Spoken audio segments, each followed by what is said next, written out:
is Governor Bobber. I like good day, doctors. George Allen here. Good day, doctors.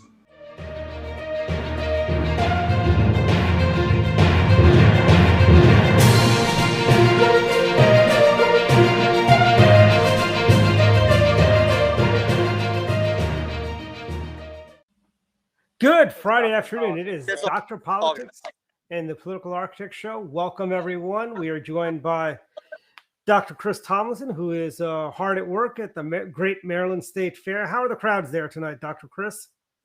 It's pretty good, pretty good. We got some folks stopping by to talk with us. We've got the Maryland Transportation Authority police next to us. We got pro-life stand, a couple booths down, so things are good. That's good. That's good to know. That's great. And we are joined by Dr. Don Irvine. Welcome, Don, Media Dean of Washington Politics. Nothing gets by Don. Welcome. Yeah, thanks. We've had a busy week this week. You know, the job numbers. Indeed. I think we should start with maybe the job numbers and work our way to more of the flubs of his fraudulency, Joe Biden. Start with the economy and everything like that. And so the job numbers were disappointing today. Came in well below estimates. I'm going to say though, I mean, the job numbers is, I don't really care if you're Republican or Democrat, and I realized why you're going to want to pound on Biden big time, and that's fine. But it's a little bit hard to predict, and I think they're even more hard to predict during kind of all this pandemic phase, because we have seen them kind of all over the board, and they've missed to the upside, they've missed to the downside, but I do think that this is indicative of some potential problems down the road. I mean, Biden has blamed the Delta variant for, but then what's the problem here is that I thought Joe Biden, he was going to take control of COVID, and that Trump had stumbled and done a job. But is Biden leading us back into kind of another economic abyss? I don't know. I mean, I don't think it looks great for the administration at this point. I think one of the biggest problems is nobody has an incentive really to go back to work. When you're getting $300 a month per household member, there's no incentive, to go back to work. There's no real incentive when the money, as they say, the last few weeks of unemployment is when people really start looking for a job, and they find a job right as their unemployment runs out. I think the illegal, unconstitutional eviction moratorium, the free money, and it's basically we're gonna go back into the whole era of stagflation. Chris, I know you missed the Jimmy Carter years, the late 70s. You're about to see those again under Joe Biden. We're gonna have stagflation. Only thing left is hostages somewhere around the world. Oh wait, that is happening too in Afghanistan. But instead of waiting, instead of having certain days to go get your gas, we'll all have electric cars, so we'll be good on the gas front, right? Yeah. By the way, I don't know if you guys have noticed how inflation things. I went to our local Safeway and bought I bought a half gallon of milk. A half gallon, not a gallon. Gallon's like $5. Half gallon. It was almost 3 something is what it was. Total was like 370 or 389, something like that. That is ridiculously high. There is a glut of dairy products. And the problem is, I don't know if you guys have gone into any retail stores like a Best Buy or even a Macy's or someplace like that. They just don't have any inventory of stuff. It's hard to find stuff, even if you shop online. Inventories are low everywhere. And why? Because there's not enough truck drivers to get the trucks to take the goods from the factory to the stores, nor are there enough people to make the stuff at the factory to put in the trucks that gets to the stores that we can buy. As Joe Biden this week says, there's only so many hours truckers can work. And we have another, and it's, then we're getting hit by Aura. I'm sorry, Aura. Or is it Ida? What's the hurricane's name? That's Ida. But no, So, yeah, just for a second here, Dwight, on the milk front, if you're paying that much for milk, go to the wrong store, okay? I'm going to Safeway. I'm going to Safeway. I know. I mean, Giant, Safeway, and like Harris Teeter and those guys. I mean, to me, the milk is always overpriced. Okay, I'm a cheapskate by nature, so I will. If you go to the Walmart in Germantown, it's $1.50 for the gallon. It's about 89 cents for the half gallon. Go to Aldi in Montgomery Village. Same pricing there. It very, yeah. So Maybe you got. What's that? You guys pay for milk? Yeah. What do you do? You just go to the cow? Yeah, you go straight to the cow here? Yeah, but you got to pasteurize that milk. I've actually had fresh cow milk, and it's not that good. Although I hear it makes really good ice cream, though. But you are striking another point though, Dwight, in terms of supply. I mean, it's been an ongoing problem, and the Biden administration can't figure this out either. It's like how do they fix the supply chain, which is horribly right now? You talked about just empty shelves, lack of inventory. Kamala Harris referred to this just this past week. In terms of if you look down the road towards Christmas, I mean, we're a little over 3+ months away here from Christmas, but she's basically buy now. Okay, she's basically telling go ahead and buy your Christmas gifts now in August and now September, because I'm not, in essence, she said, I'm not sure what you're going to have on the shelf come November, December, this type of a thing. So that's the solution from the administration. Is because we don't know. I fear that I don't know if you guys remember the last days of the Soviet Empire. You go to the supermarket, there's like one potato there. Are we going to get to that point sometime by next spring where because of lack of drivers and lack of basically delivery mechanism, are we going to see lack of produce and vegetables at the supermarkets? Are we going to see a lack of, bread, milk, eggs, and butter? They're already sounding alarm bells that dairy prices are going to be heading up this year. And I thought they had a glut of dairy products this year. Like the Dairy Council released, they had like one of their best years for dairy production. But that's what it comes down to. I mean, Chris, could a typical person in Carroll County afford $4 for 3 something for a half gallon of milk? Yeah, we can. But I mean, nobody likes to pay that much for a half gallon of milk, right? No, but yeah, and the people. See, up by where he lives, I mean, he's in Carroll County. I know that when we've shopped in Frederick, I mean, Aldi and Walmart are in close competition. I don't know what the price is at Costco up there and Sam's Club in Frederick, but I think they're kind of in a little price war on the milk, and that's healthy competition, right? They may be making little, or they could even be losing money on the milk just to drive people into the store. I think about it's been a while since I've been able to travel to see my grandkids, but there was kind of a milk price war in Evansville, Indiana, where my daughter lives. At one point, the Aldi and the Walmart were at like 99 cents per gallon of milk. Wow. Until Whole Foods is actually cheaper for milk than Giant or Safeway. Okay, well, that's really wild. Whole Foods is cheaper. It looks like Chris lost his connection.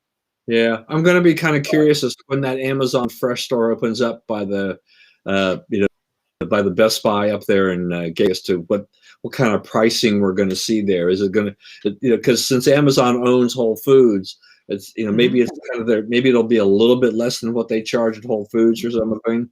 It's not going to be a very big store, so it's going to be limited selection. Anyway, it'll probably be like the size of their store they have in Montgomery Mall. They've got Amazon has a retail store there, but they've got the 4-star store there. But I think they opened up the Fresh store in Bethesda, Chevy Chase area.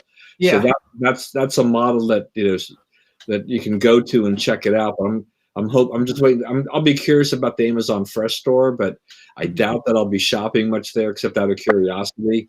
and Amazon creates another, avenue in terms of shopping. I mean, we all kind of love, but you basically shop on your app, and then after you leave, you get a receipt later on.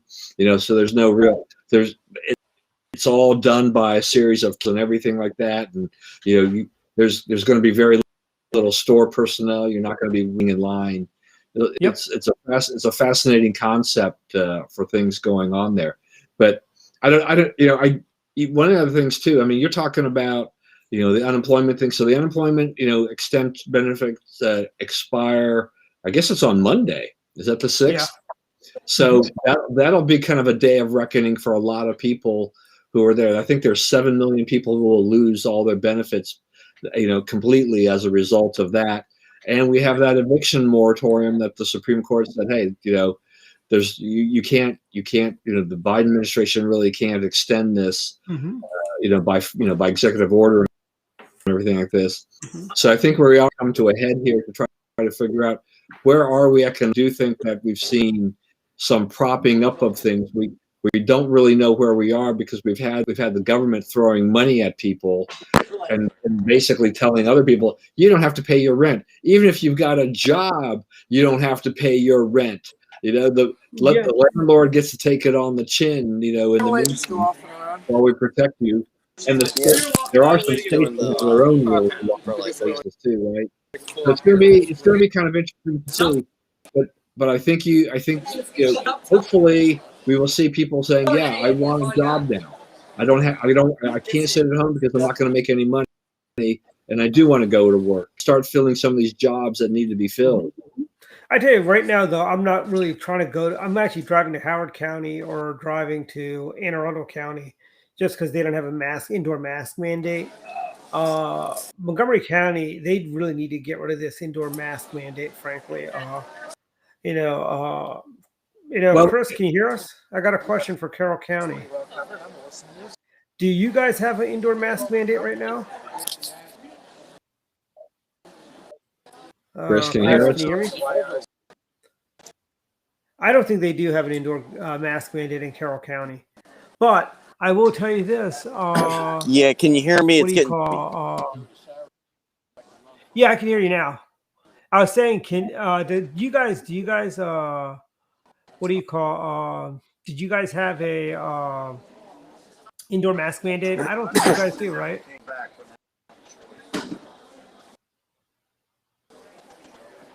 But if you can hear me, Chris, basically it's like if you haven't, I mean, people aren't dying left and right, correct, in your county because you guys have no indoor mask mandate. The fact that you don't have to wear a mask when you go inside of a store. Montgomery County is just really well, yeah. And did you see this latest thing that came out of MoCo here with Ehrlich and Gales? Because we've moved up another level in terms of the COVID spike. So now he's, now Elrich is basically saying, hey, we need a vaccine passport. So they're going to be pushing for a vaccine passport. In this video I was watching today with Elrich, he was saying like, okay, he says, and the vaccine passport will not chase away your customers from your restaurant. That will actually attract customers because they're going to feel safe knowing that everybody's been vaccinated. Is the vaccine passport? I think that's completely false.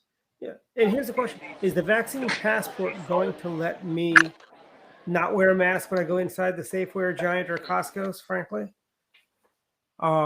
Hey, I like that question actually. Yeah, that's a good thing. It's like if you've got a vaccine passport, then what are your risks? Patron, you're the customer. Why should you have to wear a mask at that point? Mm-hmm. I mean, I think a vaccine passport. I mean, why would I want one if I still have to wear a mask when I go indoors, and so on? It's real. They really are making everything so difficult. This is real. They're just trying. I think Mark Elric and the Democrats are trying to make life painful as possible for its citizens in our county. I mean, Democrat county executives in Anne Arundel and Howard County have not issued a mask mandate. You can go inside, dine inside without a mask. And I mean, I fear what's going to happen is Mark Elric's going to decide to roll out come the winter months indoor capacity limits again. Oh, I know you know that's hanging over our head right now for sure. I mean, you heard them even. Yeah, I mean, I you was heard going them to say, say "Oh, though, maybe." Dwight, you know, you're talking about this whole thing about dining, and if you think about it, I mean, it's the idea that you're going to go to a restaurant and eat and you don't have to have a mask when you eat. It's like, so exactly how much protection are we giving anybody by putting on a mask, entering the restaurant, and then sitting down 5 minutes later, and then getting our hot bread served or whatever? Yeah. If we're taking our mask off, there's a lot of exposure there theoretically. But are we really protecting anybody by wearing a mask for a few minutes while we order our food or something? Yeah. It seems ridiculous. Well, as soon as I sit down, I take my mask off. I've yet to be told. I mean, I went out to dinner a few weeks ago, and I had a mask when I walked in, but when I forgot to put it back on when I walked out, nobody said anything. And I think. Honestly, I think retailers are also getting tired of this mask mandate, no mask mandate. If you're vaccinated, you don't need the mask. And now all of a sudden, it's all about. I think it's all about control and about making life miserable as possible. And what's going to happen? I was just in Florida. Nobody wears a mask indoors there, and people are not dying left and right in Florida. And we are our state, actually, we have one of the highest vaccine rates in the country. If somebody doesn't want to get the vaccine, we cannot catch it, nor can we transmit it. Why do we need to wear a mask? Why do they need to wear a mask? Frankly, and people who've been vaccinated, people who have gotten the Delta variant, it's been like a mild cold or a flu, And Well, yeah. let me tell you about how goofy things are in Montgomery County with that too. So I want to go try over to Rita's, and we have one nearby. We have what's the one right next to the Lido's. We had dinner at not too long ago over there over on Moncaster Mill Road. Yeah. And I've never been to that. I've never actually been to that, but it's basically only a walk-up window. Yeah. But if you're actually there, so it's outside. You're standing outside. You're going to a window where they open up and they take your order, right? But there's a sign there that says, masks are required, and it says to also keep socially distanced. And I'm outside. Are you trying to tell me I'm supposed to wear a mask outside while I stand to wait for? Makes no sense. I did the airport when I was going through the TSA security over at Orlando. But a great job, guys, in Orlando TSA. You guys roll people out really fast, but they have signs there for social distancing. And here, and what do you call it? They've got signs for social distancing. And what they do is when people are there, nobody is socially distanced in those TSA lines. I mean, you've seen it if you've gone. People are right next to each other. Yeah, it's not exactly like you've got those little blue circles that say stand here, stand here, stand here. Exactly. If they socially distance people going through a TSA line, the line would stretch forever. It would be so ridiculous. I mean, I do think some people they probably created a little extra distance in some cases, but they're not doing 6 feet. And most people, most people know that now, if you're masked, what was the recommendation is maybe 3 feet. So I think it's even, it's maybe a foot at that, because it makes no sense. One thing I did notice about TSA was that TSA, when I boarded at Reagan, I didn't have to take my laptop out or any of that stuff. Just put I travel with 2 laptops, one for my business and one for the show and other stuff that I do. And I used to always have to take it out. The guy says, but the guards there were being a little flippant by the TSA at Reagan. The guy's like, did I tell you anybody to take their shoes off? Did I do this? Did I have to take the belts off or anything like that? While at Orlando, I had to take my laptop out, put it in the bins, take my shoes off, and do the whole rigmarole. I wonder, it might be that Reagan has a better scanner or whatever it is, but yeah.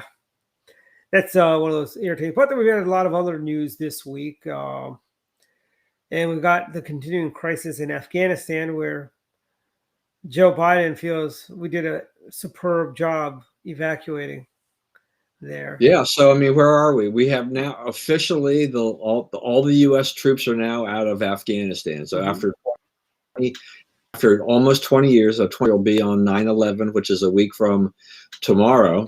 And this is what Biden wanted. I mean, Biden wanted to, he thought he could get to 9/11, he'd get the troops out of there, and he could say, hey, look at me, I'm the great guy. I did this 20-year war in Afghanistan. We've done what we needed to do. We're not here to nation build. We don't believe in a perpetual war, etc. That he's got a little bit of a problem when U.S. service after not having any service members die for 18 months. All of a sudden, he's got 13 chaos at the airport. Trying to get Americans out. They believe in all the kind of, I guess, the essential personnel out. But there are reports from no countries and things like that saying, like, look, if you look at it, there could be as many as 60,000 people who are Afghan citizens who have aided the U.S. and by staying behind, they are in danger of, by the Taliban. Biden administration has really totally blown this. I mean, one of the things stories that keeps popping up too is that we had that suicide bomb service members plus 100, 200 Afghanis. The thing was, apparently, the Biden administration, the Taliban said, you can go ahead and set up the security checkpoint for the airport. And the Biden administration basically said no and let the Taliban do it. Well, look what happened. I think that, I think it's hindsight, it's pure, it's just guessing, but I would believe that if the U.S., if we had put our military people and had the checkpoints around the airport, that would not have happened. This is it's an absolute travesty and tragedy as to what happened down there. Yeah, and it's a failure of leadership on multiple levels. Is there nobody in the State Department that has a foreign policy clue? They were saying, oh, we were telling people to leave back in March. You could be a little bit more forceful in telling people to leave. You could have done this, and you didn't have to surrender Bagram Air Base to the Taliban, frankly, where you have multiple airstrips where you can actually scramble jets and do other stuff. And honestly, it's like it's just if I had to give Joe Biden a grade for his first 8 months or so in the White House, I'd give him an F. He's had multiple failures from our southern border to foreign policy to the disastrous response to any crisis around the world. I mean, our allies, it's kind of like in the old days. I believe it was, I'm trying to think, it was one of our professors.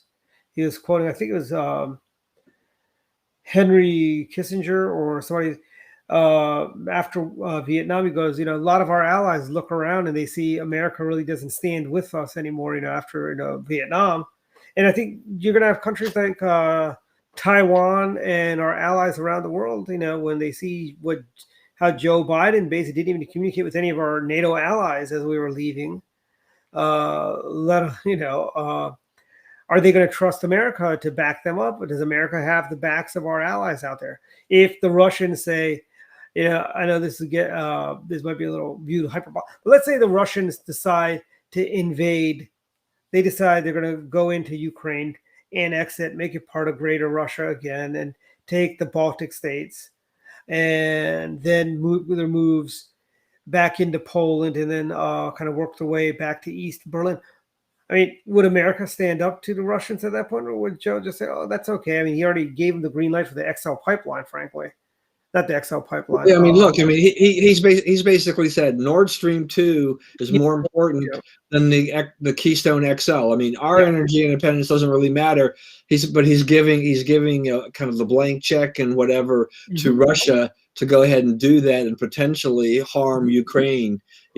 So it's just crazy. And you're right. I mean, and we've talked about this before. I mean, and I know when Jeff's been on the program, I mean, I know that he's concerned about Taiwan and Yeah. whatnot. And Biden has sent a terrible, terrible signal to Taiwan about who, will the U.S. back them up? Because, China is definitely, they're chomping at the bit, and they're trying, since they've already basically decided that, we're going to ignore, the agreement we had, over 50 years to kind of gradually move, Hong Kong into the China sphere, and they were letting Hong Kong be a very capitalist society and still do a lot of things they could do before, and now they've really in essence taken that over. They've clamped down, cracked down human rights, everything like this.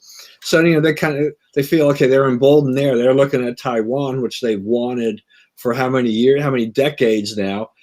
And then you see how the U.S. has capitulated in Afghanistan. You're like, if you're China, you're like, okay, I bet you if we tried to go ahead and just take over, I'm not sure. I don't think the U.S. would do anything. And right. And your NATO allies, I mean, Germany, UK, these other people, you're like, what are they to think? They were left. They were left scrambling to get their people out of Afghanistan as well. I mean, the U.S. basically said, "This is not my problem." It was like, I mean, what kind of an attitude is this?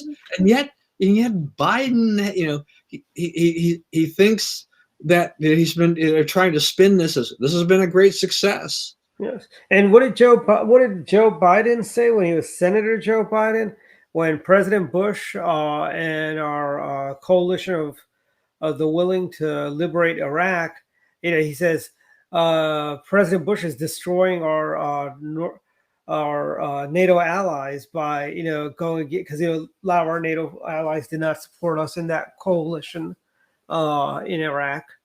And I mean, Joe Biden has done more damage to our North Atlantic Alliance than President Bush or President Trump could have ever done. And they accuse President Bush and President Trump of, screwing our allies, doing this and that. And Joe Biden's done that tenfold. So I don't think anybody would say what did President Trump do? He said, "Hey, NATO, pay your fair share."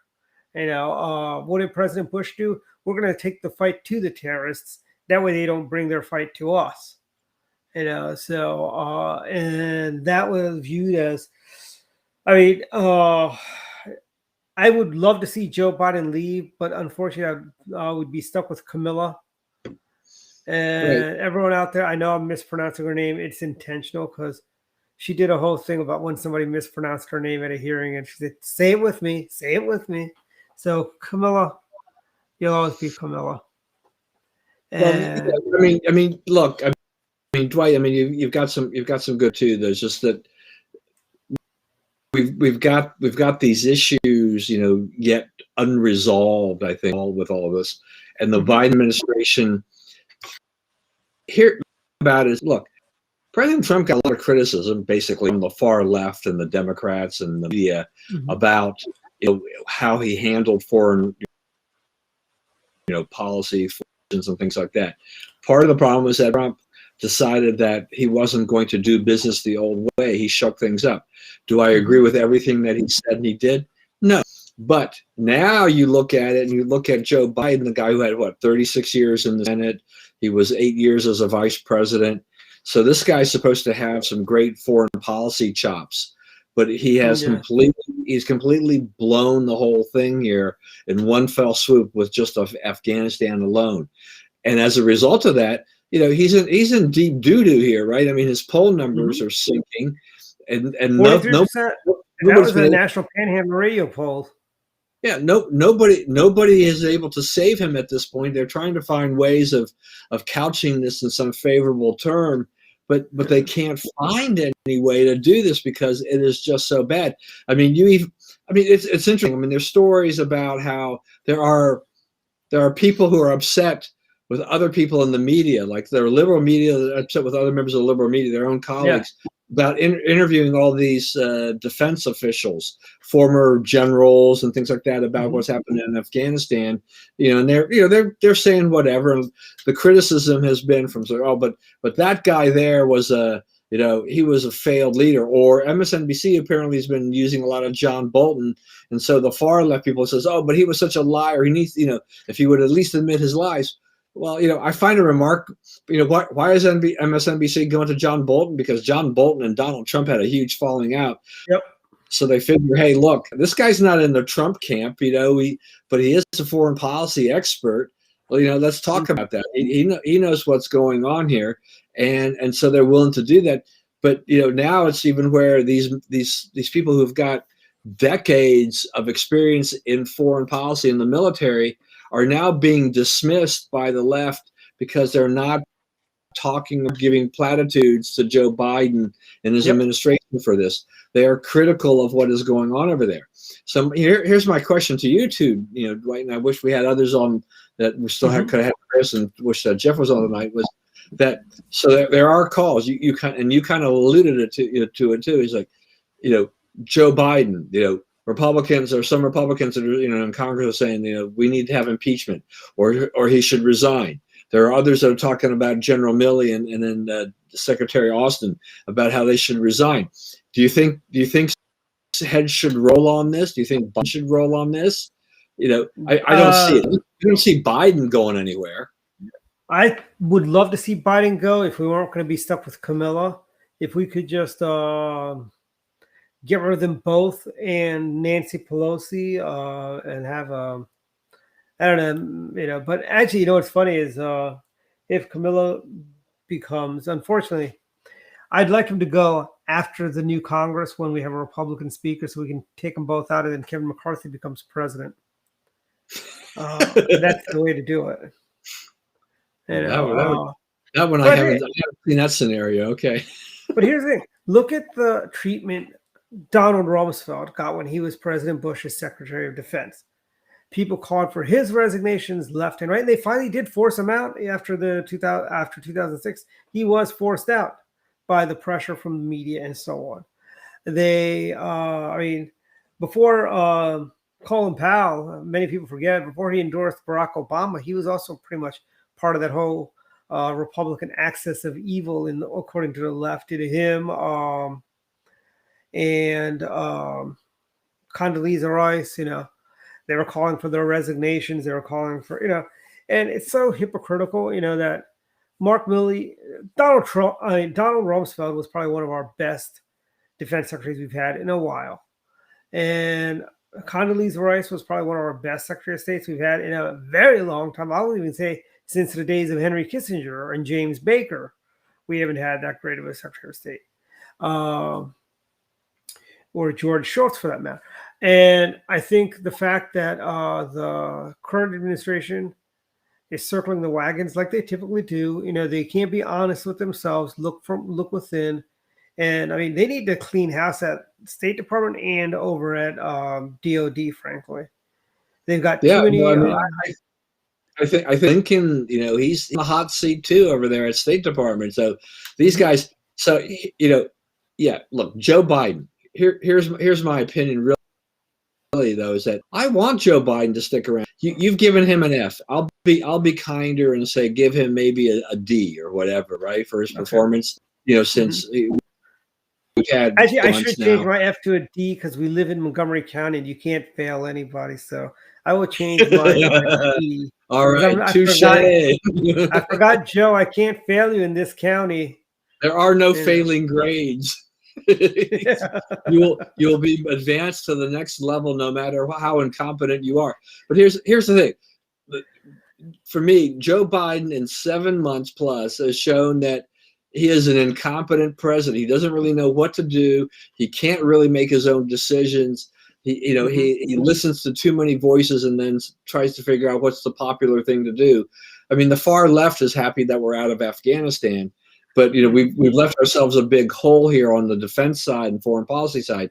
But if Joe Biden, he sticks around, if you're Nancy Pelosi, if you're the Democratic, congressional committee people, right, you've got a real problem, in terms of this 2022 election cycle, because you're talking about a Republican takeover already, Dwight, and I think a lot of people would agree. And the longer Biden continues to do what Joe Biden has been doing, the longer the administration continues to do along this path, it makes it virtually impossible, at least on the House of Representatives side, for the Democrats to maintain their majority and not even and avoid a wipeout where they are now, instead of having say 220 to 215 Republican, where it goes or 240.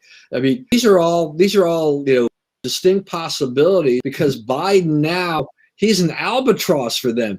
You can't bring Joe Biden unless you're a D plus like 20 district. You cannot bring Joe Biden on the campaign trail. And this is probably the most damning thing that we have that's come out is Senator Joe Manchin.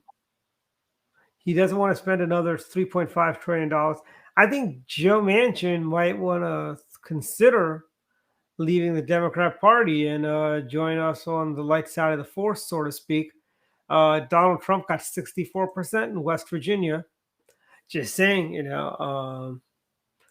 he is, but of course, he did vote for the first trillions.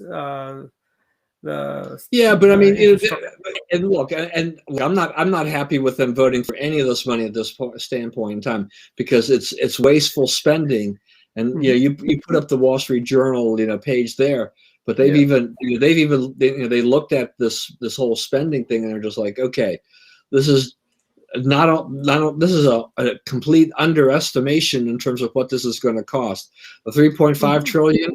I mean, I think they had an op-ed today or the other day that said, I think actually it was probably a couple of days ago, about Bernie Sanders and the billionaires, because Bernie Sanders wants to tax billionaires. Well, the Journal was pointing out, it says, you're chasing away these people. You're going to run out of billionaires if you take even all their wealth, and you're still not going to have enough money to pay for all the programs that are in this $3.5 trillion pack, the far left. And it's going to cost far more. I mean, what are they saying? It's like it would be the biggest increase in 40 years or something like that. I mean, none of us. I mean, we're not billionaires, but still, everybody gets affected by this. Anybody making a halfway decent income will still wind up finding a way to there'll be taxes being paid. Look, I mean. We live in Montgomery County, like everything else around the country. As houses are being snapped up left and right. I can only imagine when I get my next round of assessments, from the state, which probably will come, next. I think I'm in the last year of the cycle, so I'll probably get next year. I'm going to probably see a fairly good increase in my assessment, which means my property taxes are going to go up significantly. But I can't afford to move. I mean, if I sell my house, where am I going to move? Florida, you could buy a nice house there for $400,000, which folks in Florida tell me that it's ridiculously high. Because I was talking to one of our neighbors, I go, prices are still pretty good here, $400,000 for a house, for a brand new house. They go, that's actually pretty high for around here. For new houses, you could get a nice new house for about $3 something. I go, I know, I got my new house for about $3 something too. When it comes to those things, Dwight, I'm a complete wimp. My process of elimination has been not subject to hurricanes, tornadoes, droughts, wildfires, extreme heat, scorpions. Arizona. I love the idea of Montana or something like that, but it's too spaced out.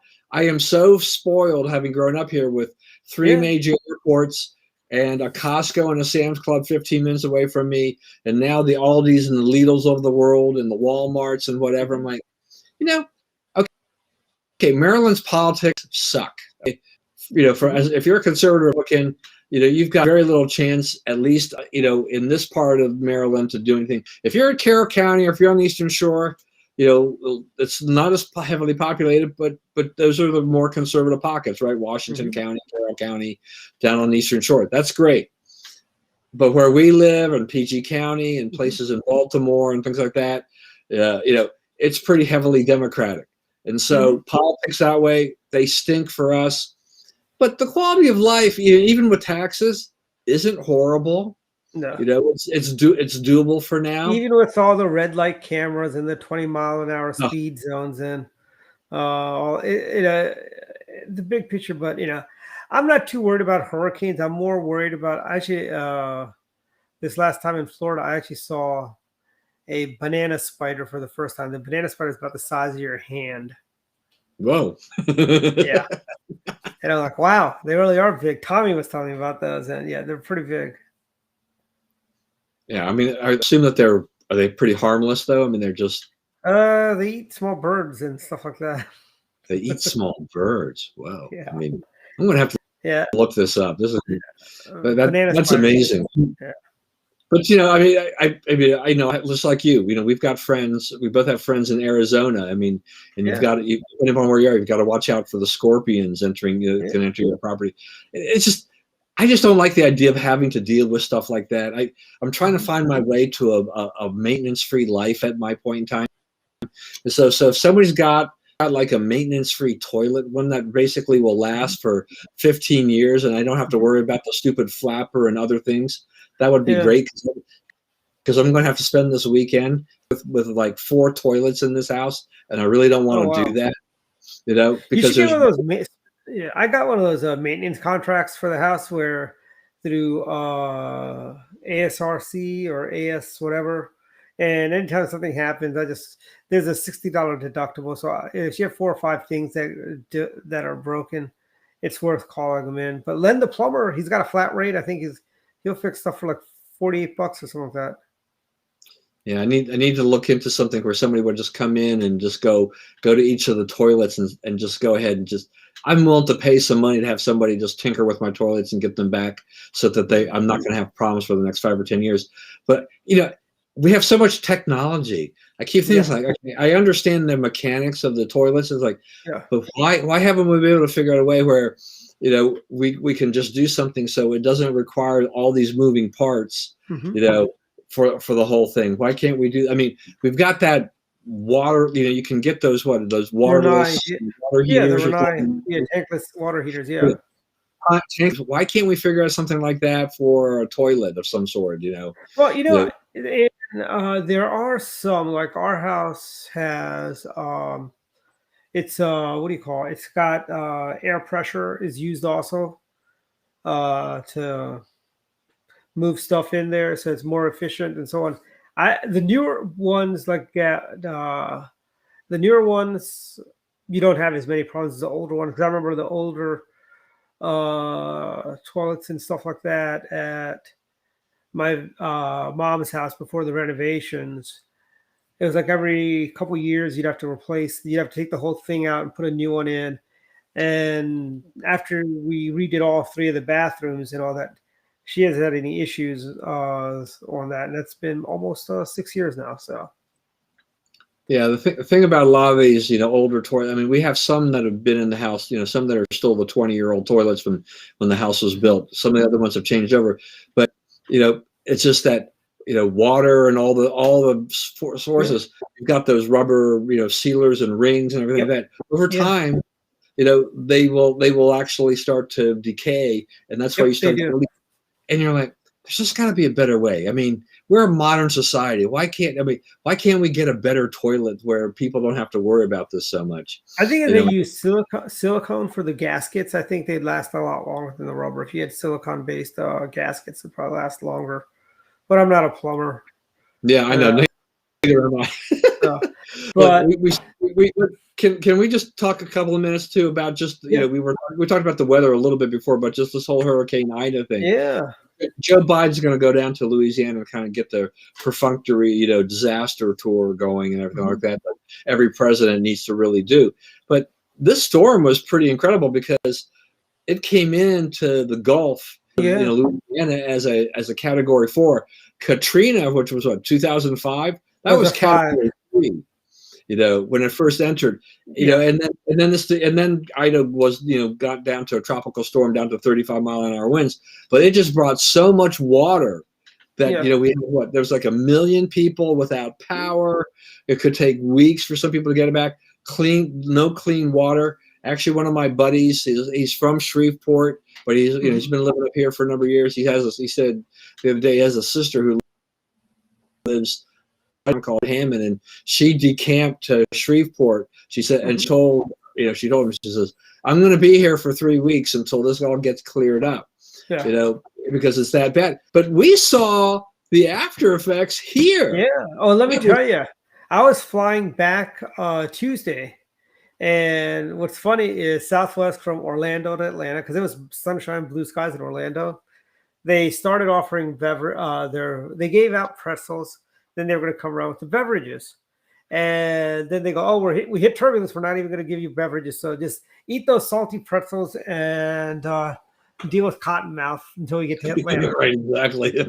And then when I got on at Atlanta, they said, oh, we're just suspending beverage and snack services because of turbulence. There was no turbulence on the flight from because I got in the day before we had the big rains,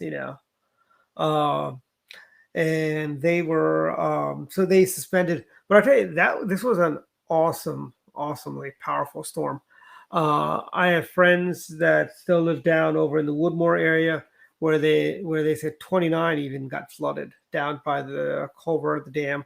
I went running today just to see what it's like down by Slagle Creek. You could see all the silt that came out onto the running path and stuff like that. I ran all the way down to Blair and then back up all the way up to past Holy Cross Hospital.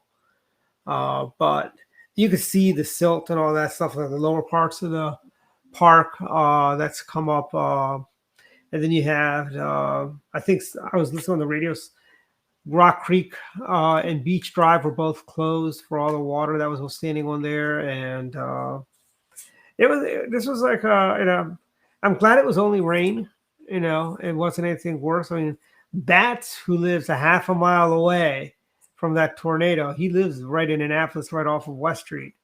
And I asked Bats, I go, hey, are you okay? I called him up Wednesday. I go, hey, you okay? He goes, why wouldn't I be? Well, you had a tornado. He goes, we had a tornado. He didn't hear a thing, he said. Look, once again, people have to remember, wherever you are, underestimate the powerful nature of water. Water in a flash flood situation, and these type of things, it moves fast, it moves furiously, it's very strong, and you can drown in a heartbeat with this. You can completely underestimate this. And there was a story that came out of the Rock Creek Garden Apartments, which I believe is over in the Twin Brook Veers Mill area. And I understand, if I recall, those apartments. So you have Veers Mill Valley. It's kind of like this, right? Down the hill, go up the hill, and I think they're in that area, and so they back up to part of Rock Creek. And Rock Creek always floods, no matter where you are. It seems, because it's always a low-lying area. But they've never really had a flood like this before. And the tragic thing is that early in the morning, when even here I could hear the rain at like 3 o'clock in the morning. It was just, and the thunder. It was unbelievable. And they had the same. They were getting the same thing over there, and so they were saying that the water in the garden apartments was rising toward the ceiling. And the poor guy, 19 years old, everybody was getting out of their apartments. He didn't see his mother. His mother had actually escaped the apartment. Didn't see his mother. Went back in and drowned. What a tragedy for that to happen. But very true. A lot of people think about garden apartments. It's like why do you build a house on a mountain, in an area that could be subjected to a mudslide or a pretend fire? Or why build a house on the beach that's going to be trashed by the hurricanes? Same. Yeah, we're learning. There's some violent weather out there. There's some, I understand people wanting the mountain view or the seaside view, but I think if for your own personal safety, you need to really think about worth and kind of calculate the risk factor.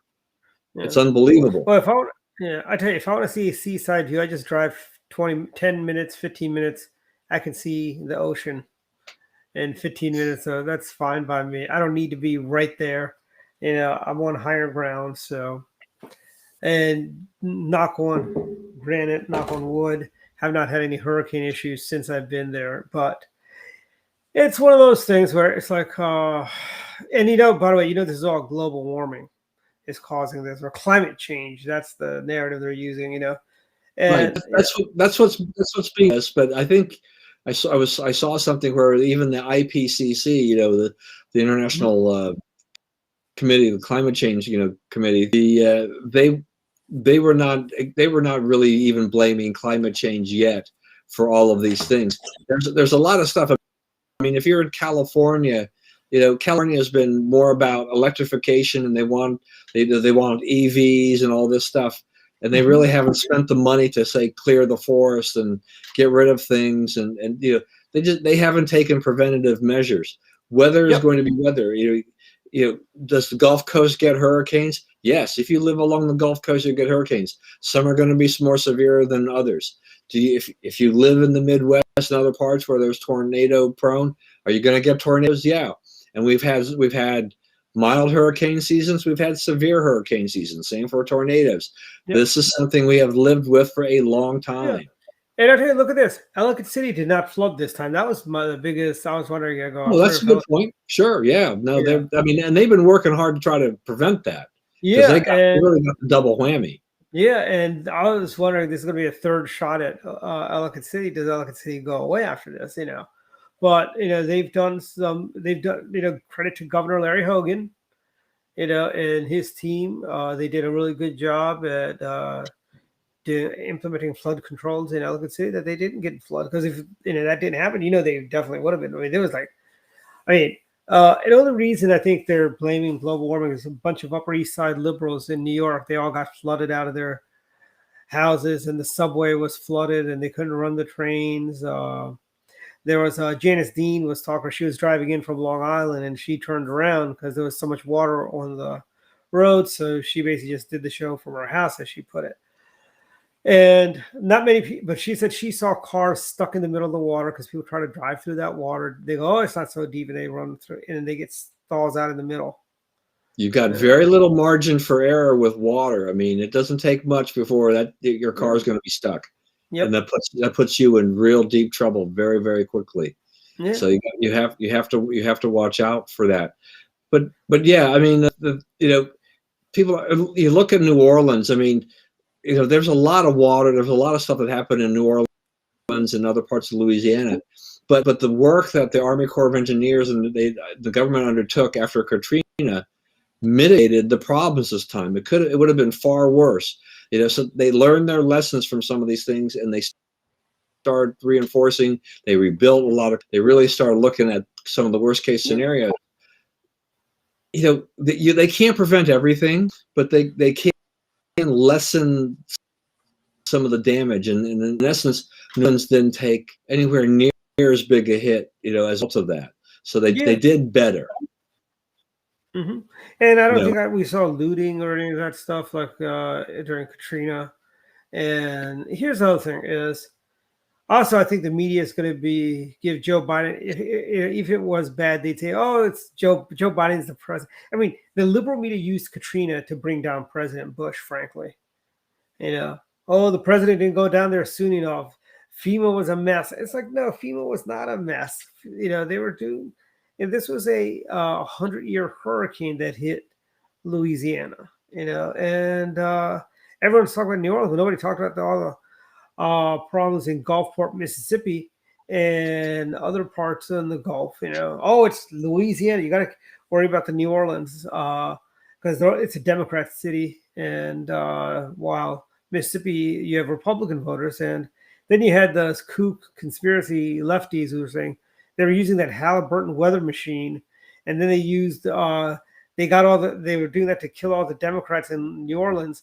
And then when they went to Houston, they fired off another hurricane. I think it was Hurricane Rita that hit Houston that year, which was not nearly as bad. And but here's the thing: Texas was whopped. I think was it 2 years ago with the big hurricane, and Houston was flooded. But I'll tell you this: the folks in Houston. The Texans just reacted differently than other folks, I think, do with these types of natural disasters, hurricanes, and so on. Yeah, but look, I think after all that damage in Houston too, they also I don't know what they're doing about it today, but they also realized that the little wild west scenario of where there really weren't building codes and things like that kind of cost them dearly because built places got completely wiped out because of just the lack of building codes and structures. It was something that, it's unfortunate, but we will learn our lessons from all of these things along the way. And I think one of the problems we have with these people, knee-jerk, climatologists, is we can call them that. They all want to blame modern technology. They want us to give up our combustion engines. I know they're planning on building a grid charging stations between DC and Texas. So along the interstates you can go, and like our friend Marcus can take his Tesla to Houston and he'll have charging stations. We have to wait 30 minutes to get a recharge on his Tesla. Well, I just actually had met somebody at church who they just came out. They drove from Sacramento to here to Maryland in their Tesla, and the wife. How many months did it take them to get here? It took them a few days, but I mean, her thing was that part of the problem was that you didn't have the superchargers everywhere. Yeah. So if that was the case, the charging was about half the speed. Yeah. Of the supercharger, so it would just take. So yeah, you have to build in a lot of extra time because you're going to be sitting there for an hour or more waiting to get enough of a charge to get you to the next location. Yeah, you got to do. I mean, if you're driving to the East Coast to the West Coast or vice versa, you have got to carefully plan a route so that you know exactly where the charging stations are, because heaven forbid, should you run out of juice, you got to take that southern route. You can't take the northern route, because I've done that. There are parts of Nebraska where you can go for hours and hours without seeing another soul. That's right. Yeah. No. Right. I mean, if you're Utah's the same way. Yeah. Yeah. I mean, normally to go to Utah from here, you take. You wind up on I for a long part, and that goes. That goes through. There's nothing there. Yeah. You wouldn't take 70 straight to Utah, because I know if you're ever taking 70, like from Baltimore, usually most people go up and they come down through 80 and come down in. Okay. So, because I know it's like 1,250 miles from Baltimore, 2,500, 2,450 or something like that, from a particular point on route, basically on 70, as you're leaving, taking 695 to get onto 70.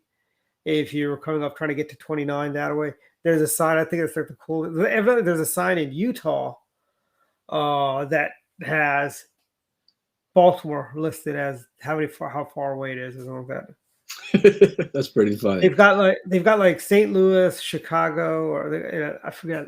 I could probably Google it and find out, but we're almost at the end of the show. Yep. All right. I guess we should do final thoughts. Final thoughts. Yeah, go for it, Don. All right. My final thoughts. One thing here is just that this law that San Francisco is they're going to start in October with a program called the Dream Keeper Fellowship. They're going to, I guess they're identifying individuals of high risk, and they're going to offer them $300 to not shoot somebody, and an extra $200 to avoid getting shot. Okay, there's a lot of details in here, but I mean, just on the surface, this is just so typical of San Francisco. San Francisco, will you actually pay people so that they won't shoot people and also avoid getting shot? It's only $500 in total, but the liberal politicians brought this up. They're completely nutso on this, but this is California through and through and true and everything like this. And then the other thing too is just how the liberals have gone absolutely crazy about Texas abortion ban. Interesting law. I mean, it's the strictest law in the country. Questionable as to whether or not it's really constitutional based on Roe, but Texas is apparently saying, yeah, bring it on if you want to sue. Hey, the Supreme Court says they don't want to hear it, so so we'll see where it goes. What's interesting to me about this is that the Democrats think that this is they have leverage here, that this could help them in the 2022 campaign.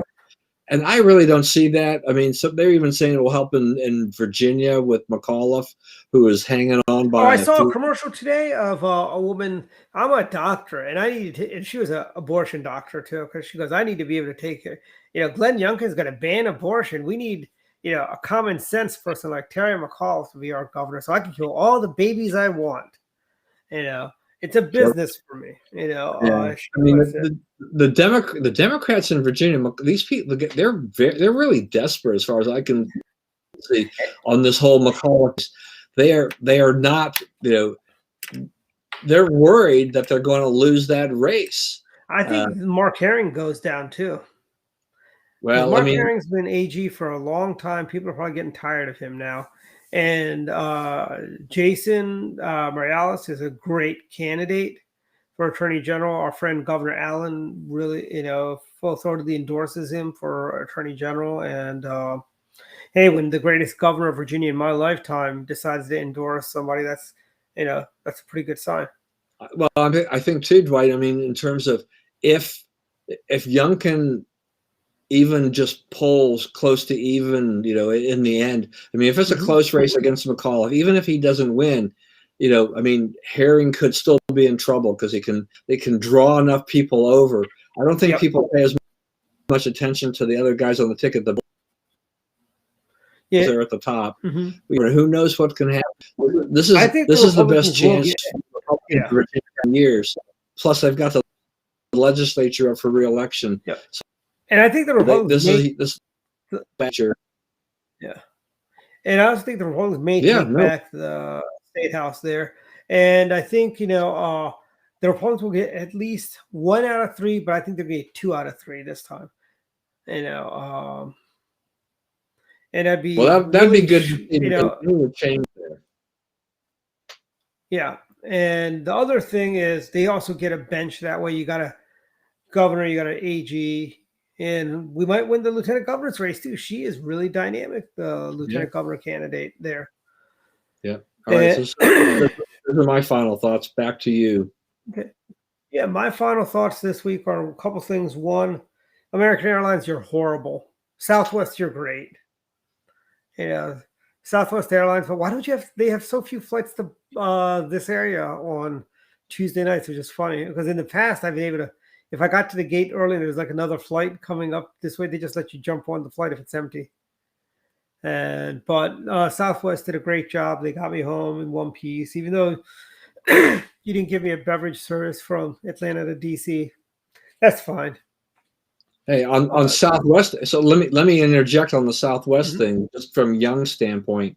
So she had booked she found a really good fare to go visit her mother in October, and she every so often she's been getting updates from Southwest. They had rescheduled, so they had bumped the flight by like another couple of hours, for her arrival in Utah and whatnot. But a week or two ago, she got another notice about yet another change in her flight, and now apparently on both ends of the flight that she now has, she arrives at like midnight in Salt Lake, at midnight at BWI. Wow. And they added an extra stop. I think she had a non-stop flight, and now she's got like a 2-stop flight. So wow. she may get. I mean, we still have a thing with Christy in Indiana that we don't know when it is. So we, and Spencer needs some ACL surgery, so she may just decide to rebook and go to Utah another time, because arriving at midnight anywhere is not going to work for her. Yeah. Yeah, I mean, it's like, like you'd have to set your alarm to wake up again to go pick her up if you had to pick her up at midnight. It's like, so wait a minute. Midnight, I mean, I pick her up at midnight, I get home at 1 a.m. I'm usually up by 3:30, so I get to the gym by 4:30. That won't work. But, and another thing is, I think airlines are very slick. They, like they say, they pad their times of arrival by 30 minutes or so. Some 45 minutes. Yeah, absolutely. And when you get there, we got here. It's kind of funny. When we got to Orlando, despite all the clouds and all the stuff we had to do, we're still 15 minutes early, to the gate, and It's like I'm like, yeah, you booked in. It's like when the flights from when I used to fly to New York, the shuttle flights. Those were actually half-hour flights, but I want to say I had to fly to my flight to Maine, flying through Newark. There was a ground delay, and it's like a 20-minute flight, 25-minute flight, and they were like delayed. And I'm like, are we? She's like, oh no, we're on time. We're still ahead of schedule. I'm like, no. I go, we sat on the ground for like 20 minutes of your 45-minute total flight time you guys had. So, something, you just reminded me of something. I do need to give a shout out to Southwest for one thing, despite the fact that they're totally screwing with Young's schedule in October for this trip. So when she came back from the wedding, she stayed a couple extra days and then came back. She got stuck in Salt Lake. The plane wouldn't take off because they had a lot of lightning. So they shut down operations in terms of the ramp crew couldn't go out there onto the tarmac or whatever. And that delayed flights in and out of Salt Lake for at least a couple hours. And I think it got worse. I mean, so she arrived several hours later than she was supposed to, right? And what are you going to do with the weather? A day or two later, she gets an email from Southwest apologizing for all the problems and $100 voucher. Really? Yeah. That's great. Yeah, without even asking Southwest on that, because otherwise it's just unbelievable. I mean, the airlines have been stressed. They've been trying to find enough crew to be on the planes and all this kind of stuff. And this has definitely plagued Southwest, but I give them credit for that one. Yeah, I mean, Southwest, with all the stuff that's going on, I'll say that they do have a lot of they do take care of you. And my other plug, I've got a couple other things. Final thoughts is, don't forget to buy your red, white, and blue dinner ticket. We still have time. And on October 8th, 2021 at 6:30, Prince George's County is having the 66th annual Lincoln Day dinner. And their speaker is our next Governor, Kelly Schultz. Tickets are very reasonable at $85, and VIP is $150. Very, very affordable. It's at the lovely Comfort Inn in Bowie, Maryland, on Crane Highway. I missed the date because I was reading Craig Yoakum's comment here. What was the date for that? It is October 8th. October 8th. Okay. Yes. I love this. This is a great comment. Yeah, it is. Thank you, Craig. Yeah. And what's funny, so it is great to see so many counties doing Lincoln Day dinner. Cecil County has a Lincoln Day dinner coming up. If you Cecil County has a dinner coming. When is Montgomery County's Lincoln Day dinner? Oh, we don't have one yet. Gee, I wonder what's going on in Montgomery County. I don't know. Maybe they're just afraid of. Maybe they're in lockdown mode. They just don't want to, endanger people. But no Lincoln Day dinner. But we do have. My mouse died. Anyways, my mouse died, so this is going to be interesting how we sign off. Hold on. Let's try the rotating the batteries trick. But it's great that counties are doing. So you need the mouse to end the show to click? Yeah. Well, I can probably do it. Oh, this is funny. I just rotated the batteries in here. Hopefully this works. This used to work with my toys when I was a kid, so hopefully it's still. I just need to get the show will not end until we can get the mouse control back. Yeah. Hold on 1 second. I think I've got a corded mouse somewhere around. Oh, that's all the way upstairs. I gotta go and get that. Let's see. Interesting. Yeah, I'm gonna have to go get that. But yeah, hold on 1 second. I'll be right back. I'll just jaw away.